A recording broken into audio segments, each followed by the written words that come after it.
Good news! Central Americano MBBS just 34 lakhs. Columbus Central University.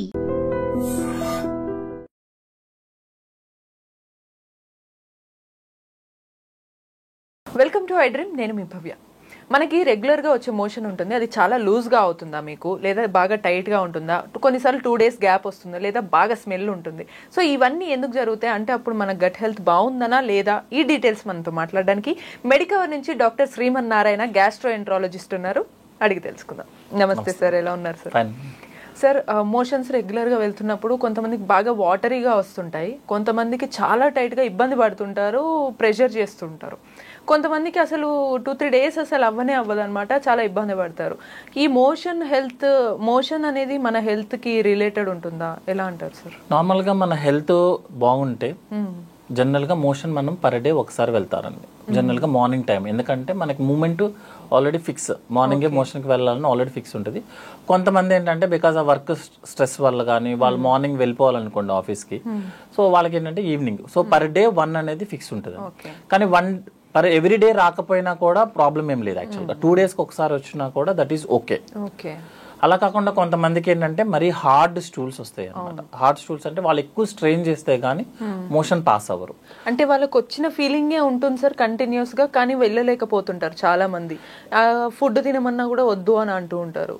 General గా మనకి motion pass చేయాలి అంటే మన పేగులు మూవ్ అవ్వాలండి లోపల నుంచి. సపోజ్ పేగులు సరిగ్గా మూవ్ అవ్వలేదు కొన్ని కాజెస్ వల్ల, లైక్ డయాబెటీస్ పేషెంట్స్ కానీ, ఆల్రెడీ మెడిసిన్స్ యూజ్ చేస్తున్న వాళ్ళు కానీ, లేకపోతే అతనికి ఏమైనా స్ట్రెస్ ఎక్కువ ఉన్నా కూడా ఏంటంటే పేగు మూమెంటే ఉండదు అనమాట.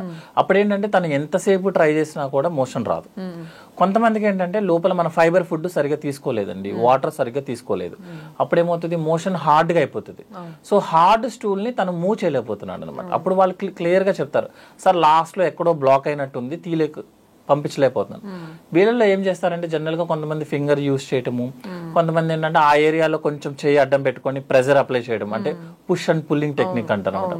సో వాళ్ళకి ఏంటంటే వీళ్ళకి హార్డ్ స్టూల్స్, వాళ్ళకి జస్ట్ మనం వాటర్ ఇంటేక్ చూసుకోండి, ఫైబర్స్ యూజ్ చేయండి, ఫిజికల్ యాక్టివిటీ పెంచుకోండి అంటే సెట్ అయిపోతారు అనమాట. కొంతమంది ఏంటంటే మల్టిపుల్ టైమ్స్ లూజ్ మోషన్స్కి వెళ్తారనమాట. సో ఇందులో 2 types ఉంటుందండి యాక్చువల్గా. ఏంటంటే కొంచెం నార్మల్ మోషనే మల్టిపుల్ టైమ్స్ వెళ్తే మనం IBS ప్రాబ్లం అంటాం, ఇరిటబుల్ బవల్ సిండ్రోమ్ ప్రాబ్లం అనమాట.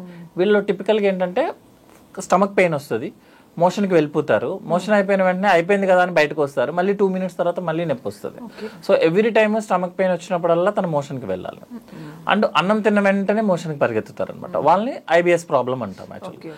అదేమి ఫంక్షనల్ ప్రాబ్లం అండి యాక్చువల్గా, స్ట్రెస్ రిలేటెడ్ అనమాట. సార్ అంతే, ఇది రెగ్యులర్ గా ఉండే ఛాన్స్ ఉంటుందా? కొన్నిసార్లు మన హెల్త్ డిస్టర్బ్ అయినప్పుడు రెగ్యులర్ గా తిన్న వెంటనే వెళ్తారన్నారు, అది మధ్య మధ్యలో కూడా వచ్చే ఛాన్సెస్ ఉంటాయి? జనరల్ గా ఏంటంటే ఇప్పుడు సపోజ్ ఫుడ్ పాయిజనింగ్ అయింది అనుకోండి, అతనికి ఏంటంటే స్టమక్ అంతా అప్సెట్ లాగా ఉంటుంది, లూజ్ మోషన్స్ కి వెళ్తాడు, కొంచెం ఫీవరిష్ గా ఉంటుంది, బాడీ పెయిన్స్ ఉంటుంది, 2-3 days కన్నా ఎక్కువ ఉండదు జనరల్ గా.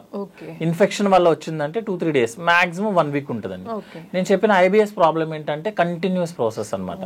లైక్ సూర్యుడు చంద్రుడు వచ్చినట్టు 15 రోజులు ఉంటుంది, తగ్గిపోతుంది, 15 రోజులు వస్తుంది, తగ్గిపోతుంది. సో క్రానిక్ గా ఉంటుంది అనమాట. More than 1 year 2 years history చెప్పాలి అతను.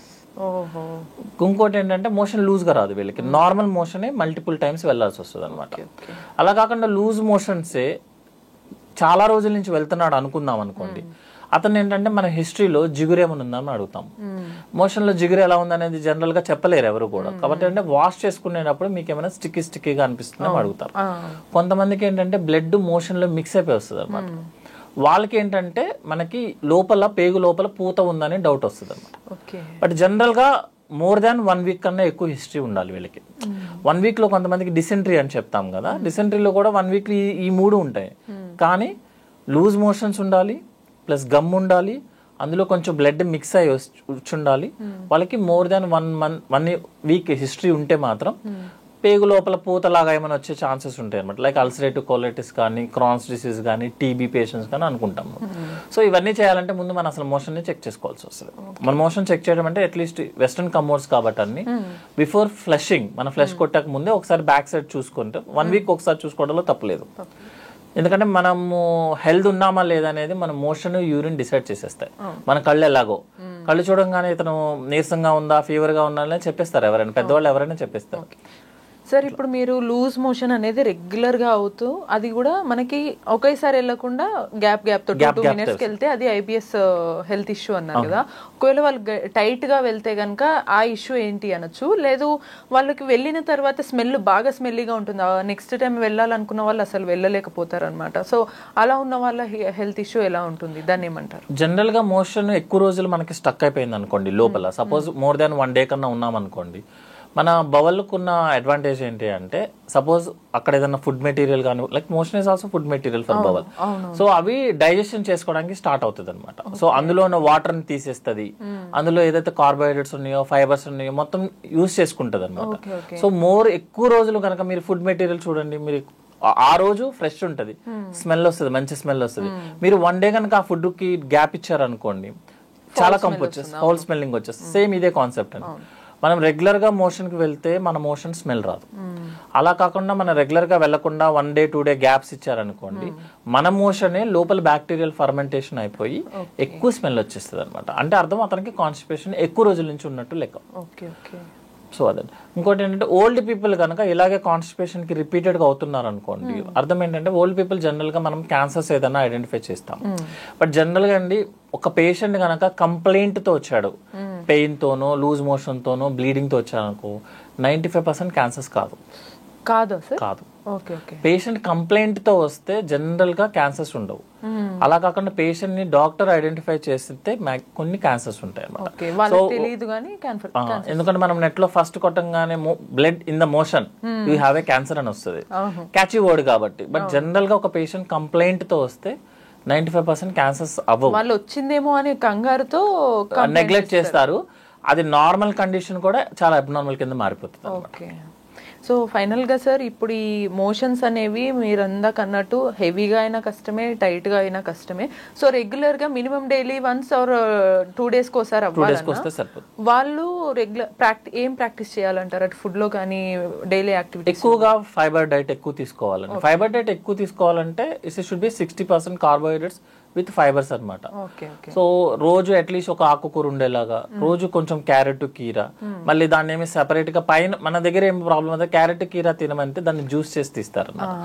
ఆ పల్ప్ ని పక్కన పడేస్తారు. యాక్చువల్ గా ఆ పల్పే ఫైబర్. మనం క్యారెట్ ని క్యారెట్ లాగా తినాలి, కీరాని కీరా లాగే. పైన ఫైబర్ తీసేస్తే యూజ్ ఏమి ఉండదండి, సేమ్ మళ్ళీ వాటర్ వస్తుంది అనమాట. సో మళ్ళీ దానికి ఏదో డెకరేషన్ లాగా చేయకుండా క్యారెట్ ఈస్ క్యారెట్, దాని పైన పీల్ ఆఫ్ చేయాల్సిన అవసరం లేదు, డైరెక్ట్ గా వాష్ చేసుకోవడం, తినేయటం. రోజు ఒక వెజిటేబుల్ కర్రీ. మన దగ్గర పప్పు ఈజ్ అ వెజిటేరియన్, పప్పు వెజ్ కాదు యాక్చువల్ గా, పల్సెస్ అనమాట. చాలా మంది మీరు వెజిటేబుల్స్ తింటారంటే అవును సార్ పప్పు తింటామంటాం, పప్పు వెజిటేబుల్స్ కాదు యాక్చువల్గా. సో వెజిటేబుల్స్ తీసుకుంటే డైజెషన్ ఈజీ అవుతుంది, మనం ఏం తింటే అదే మోషన్ లాగా వస్తుంది అనమాట. సార్ ఈ లూజ్ మోషన్ లో కూడా కొంతమందికి వాష్రూమ్కి వెళ్ళినప్పుడు తేలుతుంటుంది అనమాట, కొంతమందికి ఎంత ఫ్లష్ చేస్తున్నా అది మునగదు. సో దీని వల్ల కూడా ఏమైనా హెల్త్ ఇష్యూస్ వచ్చే ఛాన్సెస్ ఉంటాయంటారా? జనరల్గా అండి హెల్దీ మోషన్ అంటే ఏంటి అంటే ఒక 100 to 150 grams, అది ఎలాగో మనం క్యాలిక్యులేట్ చేయలేము. సెకండ్ థింగ్ ఏంటంటే సింగిల్ పీస్ లాగా వస్తుంది అనమాట. జనరల్గా అండి హెల్దీ మోషన్ అంటే ఏంటంటే మనం అరౌండ్ 100 to 150 grams మోషన్ ఉంటుంది. లైక్ ఎల్లో కలర్ వస్తుంది అనమాట జనరల్గా, ఇన్ జనరల్ గా లైట్ ఎల్లో కలర్ గా వస్తుంది. తర్వాత థర్డ్ ఏంటి అంటే నార్మల్ గా వాటర్ కమ్మోడ్ లో, వాష్రూమ్ కమ్మోడ్ లో మునుగుతుంది యాక్చువల్లీ. ఎందుకు మునగకపోతే ఏంటి అర్థం ఏంటంటే more fat, undigested fat material మనకు మోషన్ లో ఎక్కువ ఉన్నట్టు లెక్క. మీకు ఆయిల్ తెలుసు కదా, మోషన్ లో ఫ్లోట్ అవుతుంది, ఆయిల్ వాటర్ లో ఫ్లోట్ అవుతుంది. సో అర్థం దట్ ఇస్ సేమ్ మీనింగ్ అండి. మన మోషన్ లో కనుక ఆయిల్ ఎక్కువ ఉంటే మనకి ఫ్లోట్ అవుతుంది. ఆయిల్ ఎక్కడి నుంచి వస్తుంది? ఐదర్ మనం ఎక్కువ తీసుకోవడం వల్ల అవ్వచ్చు, లేకపోతే ఏంటంటే మనకి ఆయిల్ డైజెషన్ అవ్వకపోయినా అవ్వచ్చు. సో ఆయిల్ ఎక్కువ తీసుకుంటే that is already spicy food కానీ మనం బయట ఎక్కువ ఫుడ్ తింటాం. కొంతమంది ఈ మధ్య డైరెక్ట్ గా కోకోనట్ వాటర్, కోకోనట్ ఆయిల్ రెండు తాగేస్తున్నారు లోపలికి. సో ఆయిల్ ఎక్కువ తీసుకున్నా, మనం జనరల్ గా తీసుకోవాల్సిన ఆయిల్ కన్నా ఎక్కువ తీసుకున్నా మన మోషన్ ఫ్లోట్ అవుతుంది. కొంతమందికి ఏంటంటే మన ఫ్యాట్ ఏదైతే మనం తీసుకున్నామో అది డైజెషన్ అవ్వదు అనమాట. కొన్ని కండిషన్స్ ఉంటాయి, అంటే లైక్ చాలా ఎసిడిటీ ప్రాబ్లం ఎక్కువ ఉన్న వాళ్ళకి కూడా. సెకండ్ థింగ్ ఏంటంటే స్మాల్ బౌల్ లో డిసీజెస్ ఉంటాయి, like celiac disease, ulcerative colitis disease, Crohn's diseases ఉన్నప్పుడు ఏంటంటే వాళ్ళకి డైజెషన్ అవ్వదు, ఫ్యాట్ డైజెషన్ పెక్యులర్. అంటే ఈ రకంగా ఒకవేళ మోషన్ వెళ్ళినప్పుడు ఫ్లోట్ అయ్యే వాళ్ళు ఉంటే వెంటనే డాక్టర్ కన్సల్ట్ కంపల్సరీగా అండి. ఎందుకంటే వేరే ఏ ప్రాబ్లం అయినా పెద్ద డిసీజెస్ ఏముండవు కానీ మోషన్ కనుక ఫ్లోట్ అయింది అంటే అర్థం ఏంటంటే బిగ్ ఇష్యూస్ అదే అనమాట. అంటే బ్యాక్గ్రౌండ్ లో ఇష్యూస్ ఉన్నాయని, అలాగని ప్రతి దానికి పెద్ద పెద్ద ప్రాబ్లమ్స్ అని కాదు, జస్ట్ అలర్ట్ చేయడానికి అంతే అనమాట. సపోజ్ మనకి ప్యాంక్రియాటైటిస్ వచ్చిందండి, ప్యాంక్రియాటిక్ డ్యామేజ్ అయిపోయింది, 80% ప్యాంక్రియాటిక్ టిష్యూ డ్యామేజ్ అయిపోయింది, అప్పుడు మనకు ఆయిల్ డైజెస్ట్ అవ్వదు. వాళ్ళకి కొంతమందికి అయితే మీకు డైరెక్ట్ గా ఆయిల్ బయటకు వచ్చేస్తుంది మోషన్ లో నుంచి. సో వాళ్ళకి అర్థం ఏంటి, వెనక ప్యాంక్రియాటిక్ ప్రాబ్లం ఉన్నట్టు లెక్క, అంటే కంప్లీట్ అయినది. సపోజ్ లివర్ ఫెయిల్యూర్ పేషెంట్స్ ఉన్నారు అనుకోండి, వాళ్ళకు కూడా మనకి ఆయిల్ డైజెస్ట్ అవ్వదు.